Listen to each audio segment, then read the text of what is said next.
relief programs fits into our criteria of small business owners, not those who make 200,000 and above. We don't make that much amount.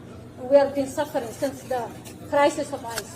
We also demand an immediate help to evictions so families are not pushed to homelessness during the crisis. Our community deserves accountability. Our community deserves safety. We need also justice for those who lost their lives defending the community.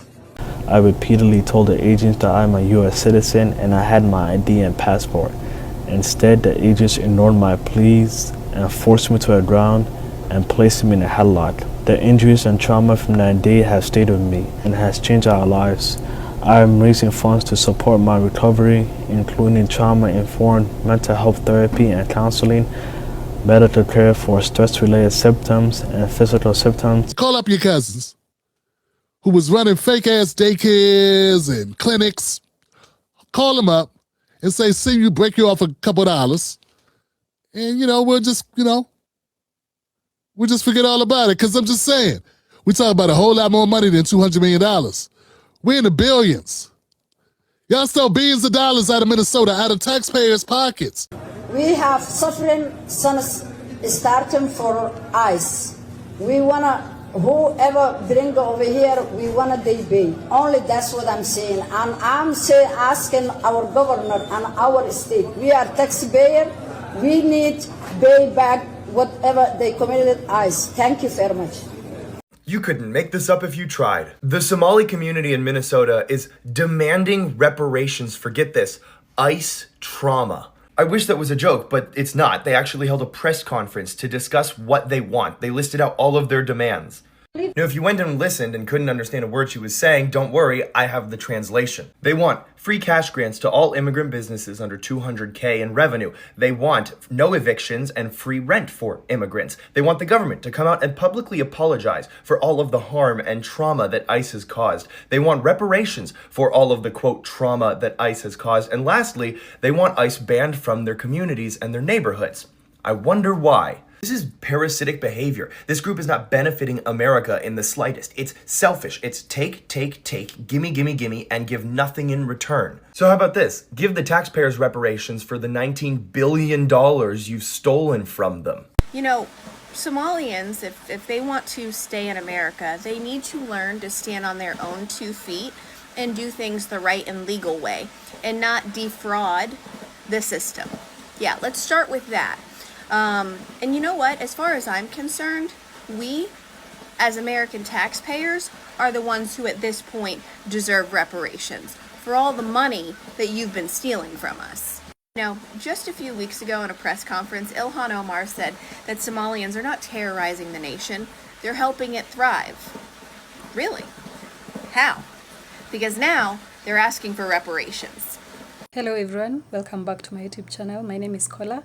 And okay, so this one will be so spicy. So apparently members of the Somali community in the US are calling for reparations, saying the trauma they experienced during the immigration crackdowns and the Trump administration, what they went through under the ICE, Immigration and Customs Enforcement, left them lasting emotional and even financially and even psychologically damaged.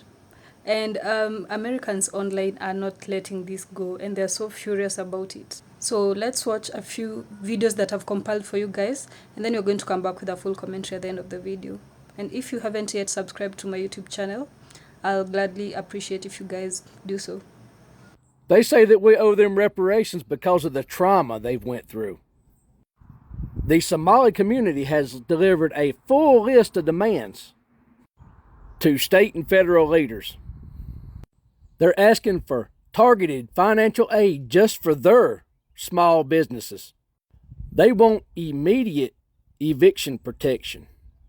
And some mention justice for unspecified deaths. This is all framed as compensation for a crisis. And this crisis would be that federal law enforcement is operating in their city. And even wilder, they want this taxpayer funded. and the aid to be tailored exclusively for them.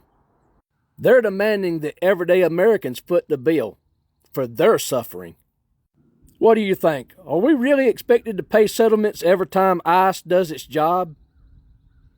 This is outrageous. Hilariously outrageous. Very bold for people that was allowed into a country to seek refuge from their own country who actually owes them something. What? It gets to a point, y'all's community that you demanding stuff for literally scammed the government out of $1 billion plus. What in a Twilight Zone upside down Freaky Friday Matrix type of shit is going on here? Cause you can't, what?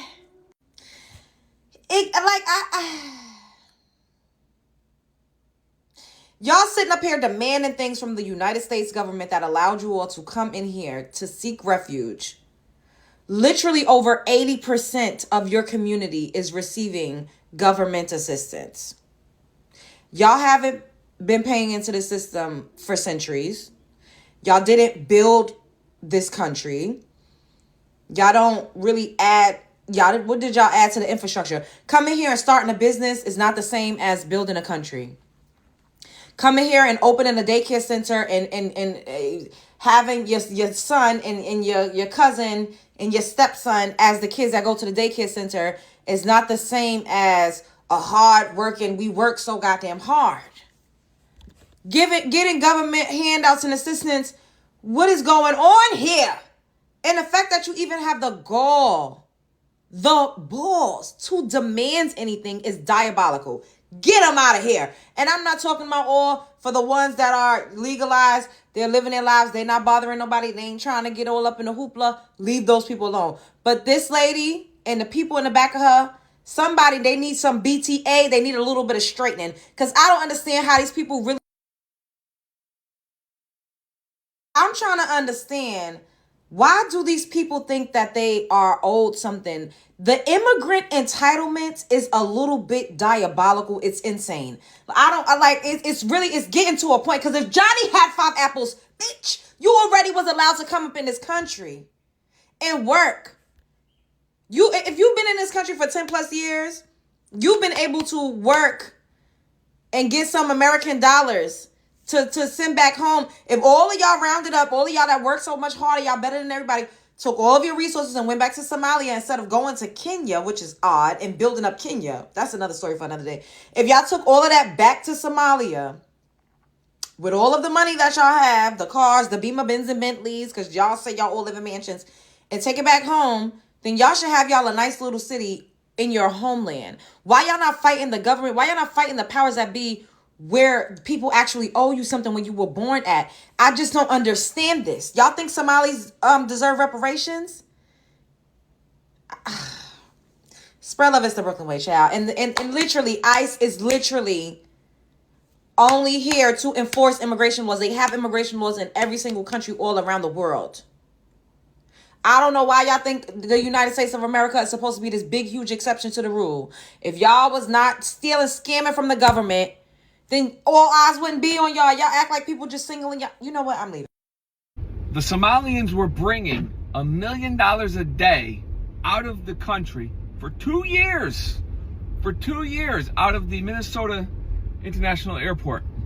$1 million a day. So they brought out $700 million in 2 years out of this country, and no one stopped them. They saw it. I guess TSA and them saw it. No one stopped them. I have no idea what was said and how they ended up doing that, but they ended up doing it somehow. I have no clue. I'm going to tell you a story, all right?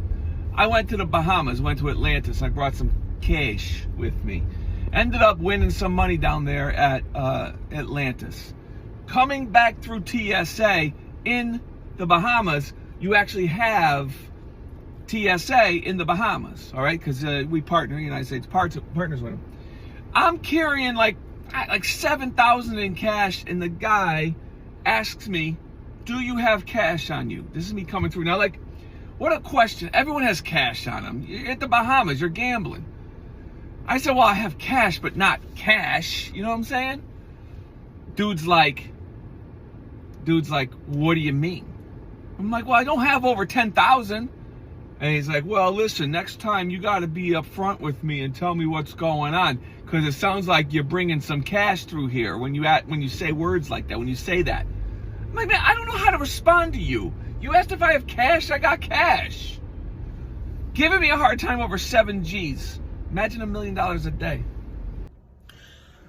So y'all mean to tell me that the Somalians are now demanding reparations because of ICE? Are you for real? Are you serious? Because let me tell you something. That is the greatest way to start a civil war. Give them reparations if you want to. And the black community being promised reparations from the Democratic Party since what, the past 160 years basically? Like, be for real. Be for real. It's the audacity for me. You have the audacity to come to my country, to steal from me, and then demand reparations when you have literally done nothing. At least black people got a case when they asked for reparations, because they were brought here on their own. They didn't come on their own. They were brought here and they had to build this country for free. Okay? They were slaves. Okay? And we couldn't even get reparations, but y'all demanded reparations because y'all feelings is hurt, because y'all got caught stealing. Like, dude, baby, let me tell you something. This is really, really, really, really, really pissing me off. It's the audacity. And then you have a press conference to announce that you want reparations. Are you cool? Are you cool? Bro, if they don't round these mugs up and send them back to where they came from so they can have a greater appreciation for America, that's going to be a problem. That's what needs to happen. They need to go back to where they came from so they can realize just how good they got it here. And stop reparations? I don't think I'm going to ever get over this. I don't think I'm going to ever get over the fact that the Somalis are asking for reparations. I will never get over this. That's a problem. That is a whole problem. And the real problem is, you liberal white people, y'all letting them. Y'all letting them feel like they got the power and authority and they're entitled to it. Y'all letting them feel like that. Give Somalians reparations, and that's going to indeed start a civil war. I promise you that. So, in Minnesota, some suburban mayors are saying that businesses are hurting or struggling because of the ICE situation. They're claiming that people are scared to go out, so small businesses and restaurants are losing customers. Some restaurants say they're down 30 to 40% in sales. And the mayor's also saying and complaining that they've spent extra money on police. So now they're asking the state to help cover those extra costs and also the extra costs to support the small businesses. Not only that, some members of the Somali committee are asking for reparations. Yes, they're asking for reparations. They said that their businesses has been hurting because of ICE. They want the state to cover those damages. They're asking Tim Watts to fix it. And of course, he hasn't responded. You know what they say, Minnesota? Go woke and go broke. So when I made a video earlier today talking about the Somali population in Minnesota, guys, it's such a dicey thing to even talk about things like this. We don't live in a healthy society. Where we're at as a group of people is anything that you attempt to talk about as just, you just want to have a normal conversation about it, you will be labeled something just by talking about it. In Minnesota, 85 of the 98 people that are currently being charged with fraud are of Somali descent. That's 90%. 90% of the fraud going on in Minnesota currently, right now, the people are of Somali descent. And that's facts. That's numbers. And so to have 90% of all your fraud occurring in your state by people of Somali descent, who are not originally from Minnesota, who Obama handpicked your state and told The Somali people. Now, were there Somali people in Minnesota before Obama did this? Yes. But your state was handpicked by Obama himself, and he said, come on over. Now, we see the videos online where the people say, this is our land. Somali people are claiming that that's their land. From thousands of years ago, Minnesota is theirs. Unapologetically, they'll say, white people, get back to work. We need your money. I've watched the videos. Now they want more money. They want more money from you. I guess if entitlement was a picture here, I'd love it if we could have these conversations and healthy conversations about this stuff. And nobody wants to touch it with a 10-foot pole, because on the left you have people who want to label you a racist. I don't have a single ill will towards Somali people. I don't have any nothing. I don't have anything of the sort. If anybody is involved in fraud, if anybody is involved in the lying and the cheating and the stealing, regardless of their skin color, I would want them called on it. I would want the people held accountable for lying, cheating, and stealing. And in Minnesota, the reason we even have to have this conversation is because we have your massive liberal politicians in Minnesota who want to turn the other way and pretend like it's not real, when it is. If I lived in Minnesota and now I see the Somali population come back on the news, demanding money, the level of disrespect is just, it blows my mind. It blows my mind. I'm so sorry to the population of Minnesota.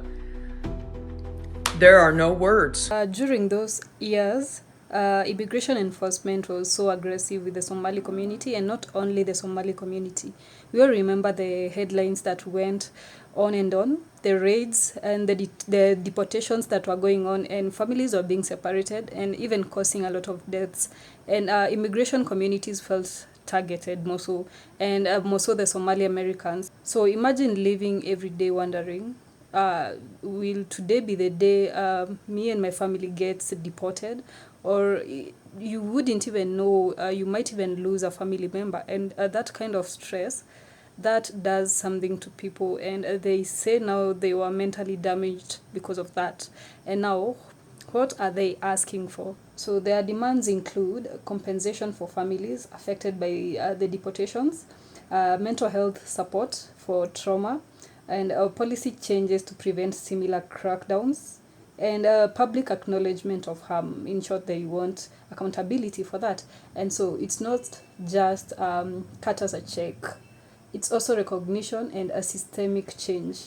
They demand justice for the trauma they went through. But here's where the outrage comes from, and some Americans are reacting wildly, asking themselves questions like, reparations for what? And when does these reparation stories end? Because we've just had Black Americans demanding reparations every day, and now the Somalis too.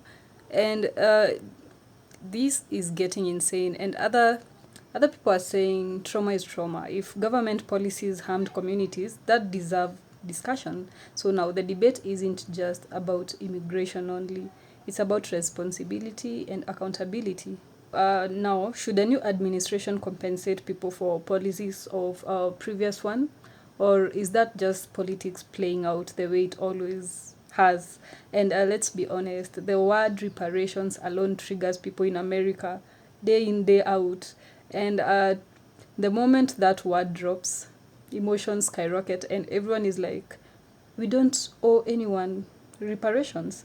Reparations for Black Americans, some of the Americans claim that was in the past and they should have already healed and moved on from that. Now, the Somali reparations, come on. But some people feel it opens a necessary conversation about accountability, and others feel like it creates division and resentment and it should be discussed. But I think here's the deeper question I want you all to think about. If a community can prove measurable harm, financially, psychologically, socially, and this is all caused by the government policy, should there be some form of repair? Or is that just the cost of political power shifting every 4 years? And now the reparations debate has to continue over and over again. But I would want to hear from you. Do you think the Somali community deserves reparation, or they should also heal and move on? Drop your thoughts respectfully, because this topic, I know it will get to some of you all. And remember, we can disagree without dehumanizing each other, all right? So let's talk in the comments. And finally, credit goes to all the respective owners of the clips and content used in my video. The thoughts and perspective made today's work possible. And if you loved today's video, ensure to leave a like, share it widely, and don't forget to subscribe for future updates. See you in the next one.